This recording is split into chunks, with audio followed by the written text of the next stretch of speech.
Welcome back. You're watching Storyboard. We see ourselves as the spine for marketers in an increasingly chaotic world, says Nick Emery, Global CEO Mindshare, while referring to how the role of a media agency is changing. He is in conversation with Storyboard editor Anantrangaswamy, speaking about the importance of content, changing revenue models for an agency, and how agencies within his group are helping marketers grapple with the changing times.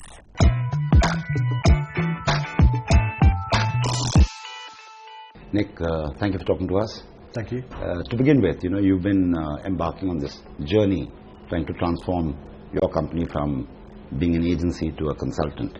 So talk to us about the progress there. An agency, I always thought, should be somebody who is a trusted advisor to their clients who gives neutral best advice. Right. Which sounds remarkably like a consultant. Right, absolutely. So I think our ambition... But one gets paid better. That's probably the problem. Yes, although we look at the quality of the work rather than the size of the check. I mean, I think we've always had the ambition to be our client's lead business partner. Right. To be the people that they would phone first. Right. Any marketing advice, and now increasingly marketing data, tech, digital advice. So from that point of view, yes, we want to be a consultancy. But I think increasingly what we see ourselves as is a spine for clients in an increasingly chaotic world, and a spine to deliver integration and a map through an increasingly complicated world. Right. Yeah, but the trouble is when you started off, the metrics were very different. Metrics of your revenue. You had 2.5% buying, 2.5% planning, and that was the revenue model. And that's not tenable anymore with your added costs in the sense of, the talent you get for each of these little verticals you spoke about. So how do you reconcile with that? Well, we're increasingly moving towards a vision, which again I think has been a consistent one, which is to say that media is probably our client's second biggest expenditure after they bought their raw materials. It's media. Sure. So the constant ambition, and we have to constantly strive for, is to make it more and more accountable. So the promise of digital is that you can make it much more outcome-based, and you can turn media into essentially virtual shelf space to sell more and more products for our clients. That then necessitates a different form of remuneration, because you wouldn't be paid on FTE or commission, you'd be paid on a percentage of the sale that you make. Right. And that then becomes a much more clear relationship in terms of how we are driving sales and what our role is in that process. And that's not so much a consultancy, that's a business partnership role, which I think is where we would ultimately see ourselves as business partners, maybe even joint venture partners with certain clients, rather than a consultant who stands at the sidelines and points directions but doesn't actually see it through.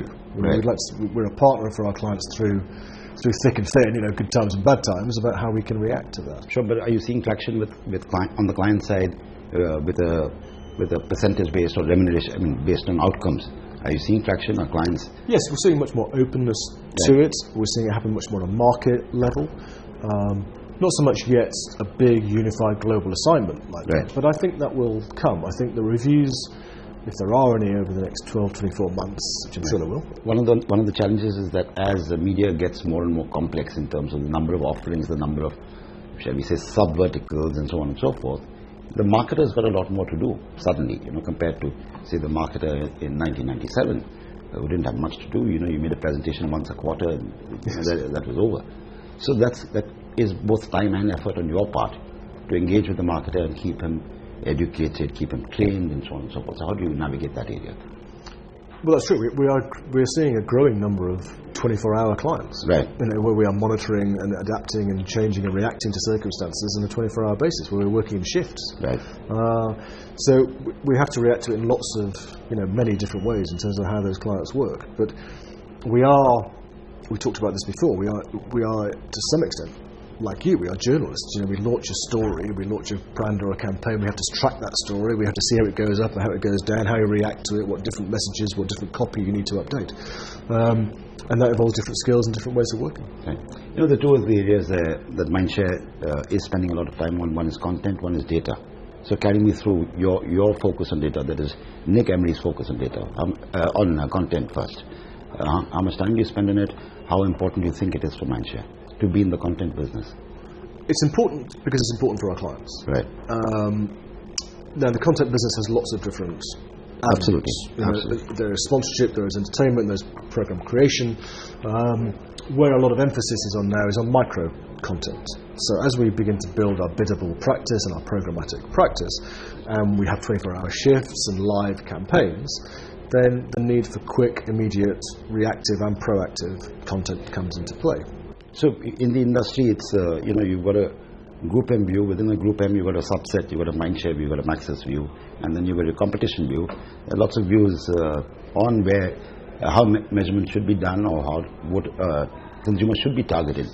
So tell me, what is the marketer, how does the marketer deal with this? He's just seeing this flow of information in different views, and is it a very challenging time for the marketer, and how does he grapple with the Yeah, I think it's a challenging time for marketers. I wouldn't say that there's a Group M view and a Mindshare view. I think in terms of how our ambition for data and how we work together for data from a group and an agency point of view is the same. So I don't think they have to navigate that at least. But I think what a lot of marketers want is what the kind of when full service agencies are at their heyday and could do everything for you. I think clients want a 21st, they don't want to go back to that, but they want a 21st century version of that built around their own image that makes sense of the chaos around them. So, and that's why I think we're trying to offer a spine, because we're not trying to do everything, no one can do everything. But you can at least create an open source spine that gives you a navigation through the chaos and a view to where you can then plug in different partners. Do you have a view on awards that awards should be based on work that works as opposed to pretty work? I mean, not your words, but I think I'm summing it. You've spoken about awards at Cannes. I mean, regarding the Cannes Awards, and you said the winning awards are a work that works for clients as opposed to just stunts. Yes. Stunts was the word you used. Yeah, it has to sell.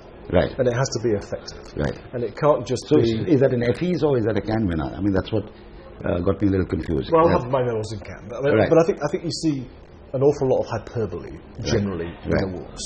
Oh my God, we smashed the internet. Millennials were pumped. We got more clicks than the whole world put together. And that is a turn-off because it's not real. And I think therefore people should be recognised for effective and different work that sells. And we're in a scale business, so preferably at scale. And it's tough to provide differentiating work at scale and ideally or a first or a breakthrough thing as well. So as long as your mark is high, and I think the Cannes watermark is high, and I think the FE watermark is high, as long as it is about the effectiveness and the idea in balance, then I think that's fine. I mean, the blind pursuit of awards while your market share plummets and your clients leave is probably not the best course of action. But if they are awards that come as a consequence of doing great work and they are a byproduct, then that's great. Fantastic. Good to talk to you. Thank you so much for making the time. Thank you very much for your time. It's a pleasure. Thank you. It is time for us to slip into a short break. When we return on this week's notice board, we get to see the new TVC by Idea Cellular that tells the story of reverse migration to villages.